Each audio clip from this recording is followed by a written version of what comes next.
அனைத்து டிஎன்பிசி மாணவர்களுக்கும் வணக்கங்க. சேலம் மாவட்டம் ஆத்தூர் ஐஸ்வர்யா அகாடமி நிறுவனத்திலிருந்து சுந்தரராஜன் ஸ்டாஃபு. உங்களுக்கு ஒரு டாபிக் எடுக்க போகிறோம். நம்ம டாபிக் பார்த்தீங்கன்னா அழகு 6 டிஎன்பிசி டாப்பிக்கில் ஜிகே பார்ட்டில் யூனிட் நம்பர் 6 வந்து பல டாபிக் பார்த்துட்டு இருக்கிறோம். அதில் முக்கியமான டாபிக் வந்து தமிழக அரசியல் இயக்கங்களுடைய பரிணாம வளர்ச்சி. அதை நான் பார்த்துட்டு இருக்கிறோம். அது ஒரு மிக வினாக்கள் கேட்கக்கூடிய பகுதி, ஒரு முக்கியமான ஏரியா பார்த்துட்டு இருக்கிறோம்.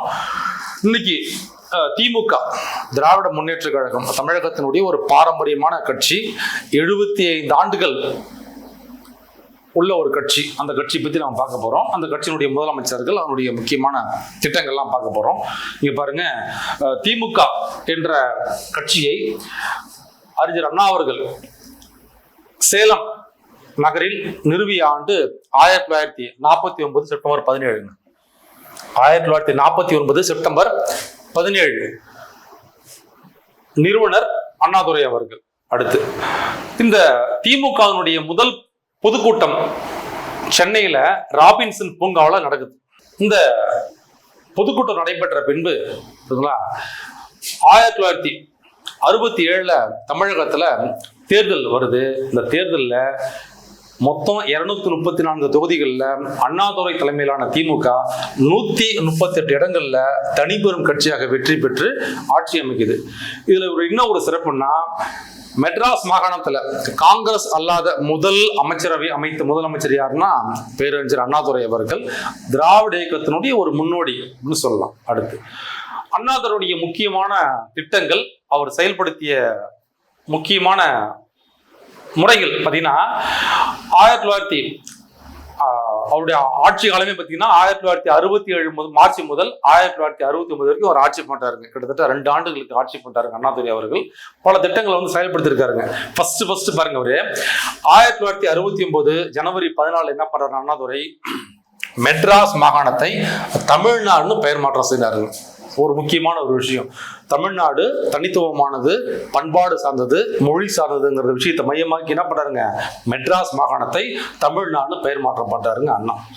அடுத்து பாருங்க, அண்ணா 1968 ஜனவரி 3 சென்னையில 2வது உலக தமிழ் மாநாடு நடத்துறாருங்க. புரியுதுங்களா? நம்ம தமிழ் மொழி வரலாற்றுல முதல் மாநாடு மலேசியா தலைநகர கோலாலம்பூர் நடைபெற்றிருக்கும். 2வது எங்கன்னா சென்னை. அடுத்து அண்ணாதுரை அவர்கள் 1968 ஜனவரி 23 தமிழ் ஆட்சி மொழி அதை அறிவிக்கிறாருங்க. கொண்டு வந்து முக்கியமான கொள்கை வந்து இருமொழி கொள்கை. நம்ம தமிழ்நாட்டுல தமிழ் ஆங்கிலம் மட்டும்தான் பயன்பாட்டு இருக்குன்னு சொல்லி அதிகாரப்பூர்வமாக ஒரு சட்டம் ஏற்றாரு அண்ணா அவர்கள். அடுத்து அண்ணாவுடைய சட்டங்கள்ல மிக முக்கியமானது, ஒரு சமூக மாற்றத்திற்கானது எதுன்னா 1967 அண்ணா அவர்கள் நிறைவேற்றிய சுயமரியாதை திருமண சட்டம். புரியுதுங்களா? சுயமரியாதை திருமண சட்டம். இப்ப சுயமரியாதை திருமண சட்டங்கிறது தமிழ் பாரம்பரியத்தோடு, தமிழ் பண்பாட்டோடு, புரியுதுங்களா, மந்திரங்கள் ஓதாம செய்யப்படக்கூடிய சட்டம் தான் வந்து இந்த திருமணங்கள் தான் இது.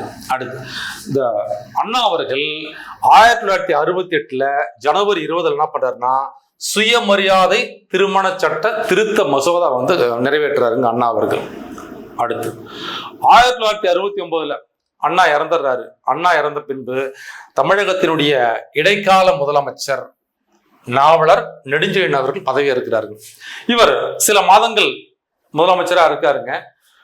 பின்பு சட்டமன்ற உறுப்பினர்கள் ஒன்றாக கூடி தமிழகத்தினுடைய அடுத்த முதலமைச்சராக டாக்டர் கலைஞர் மு கருணாநிதி அவர்களை 1969 பிப்ரவரி 10 தேர்வு செய்கிறாங்க. தேர்வு செய்த பின்பு கலைஞருடைய ஆட்சி 1971 ஜனவரி 31 கலைக்கப்படுது. விதி 356 விதியை பயன்படுத்தி தமிழகத்துல குடியரசுத் தலைவர் ஆட்சி வந்து நடைபெறுது. இதுதான் வந்து நம்ம பார்த்த ஒரு முக்கியமான டாபிக். திமுக அப்படின்னாவே ஒரு மிக முக்கியமான முன்னோடி பேரறிஞர் அண்ணா அவர்கள், அதற்கு அடுத்தபடியாக கலைஞர் அவர்கள். அடுத்து நம்ம என்ன பண்ணலாம், ஒரு முக்கியமான டாபிக்ல பார்க்கலாம். நன்றி, வணக்கம்.